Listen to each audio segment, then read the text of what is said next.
Vincent Mourant, la création de cette permanence, vous l'appeliez, j'imagine, de vos voeux depuis de longue date.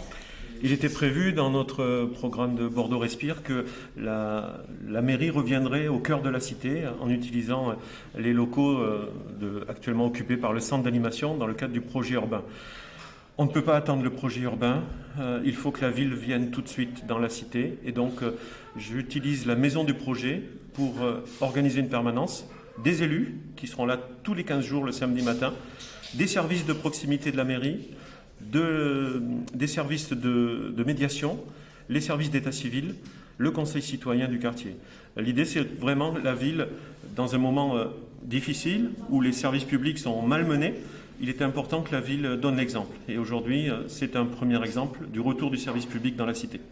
J'imagine que c'est un symbole fort et qui vous tient à cœur. Vous êtes un ancien habitant du quartier des Aubiers. Il était nécessaire, urgent, d'enfin reprendre, que les services publics réinvestissent ce quartier. Il est important que les habitants qui ont un sentiment légitime de relégation, de déclassement, puissent reprendre confiance dans les institutions. La ville est l'institution de proximité par excellence. Il était donc important qu'on ait une réponse immédiate, urgente, dans une cité qui a besoin d'une autre considération. Et il est urgent également de refonder un dialogue intergénérationnel, habitants-élus, habitants-associations, pour construire ensemble et accompagner le projet de renouvellement urbain. Et donc j'ai voulu symboliquement, avec Pierre Urmic, faire un exemple de cette ouverture de permanence au cœur de la cité. Cette permanence, il y aura des jours où les conseillers municipaux vont s'y relayer.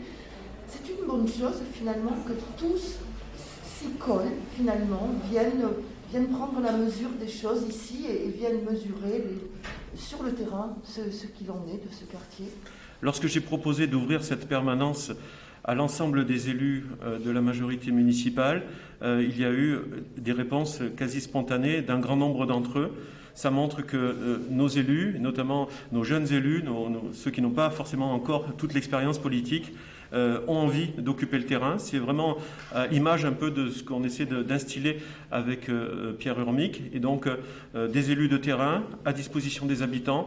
Et cette permanence leur donne l'occasion de venir au cœur de la cité. Vous qui êtes passé de l'opposition à la majorité municipale, vous vous sentez davantage une marge de manœuvre plus importante aujourd'hui enfin ? Oui, quand on est dans l'exécutif municipal, on a des obligations, on a également de nouvelles exigences et surtout de nouvelles marges de mise en place de projets. Et donc je suis effectivement très investi. Je sais que des choses vont avancer. Peut-être pas aussi vite que l'on le souhaiterait, mais en tout cas, je m'engage à ce que très rapidement, on ait de nouvelles avancées pour l'ensemble des difficultés qu'il nous faut surmonter collectivement. Dernière question, ce quartier que vous connaissez bien, vous en mesurez aussi les ressources, le potentiel ?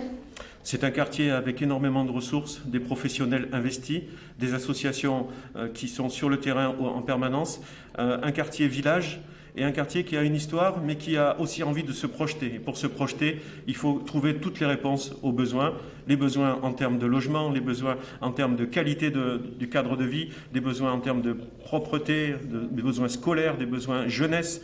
Je suis très attaché à ce qu'on construise un vrai projet pour la jeunesse dans cette cité.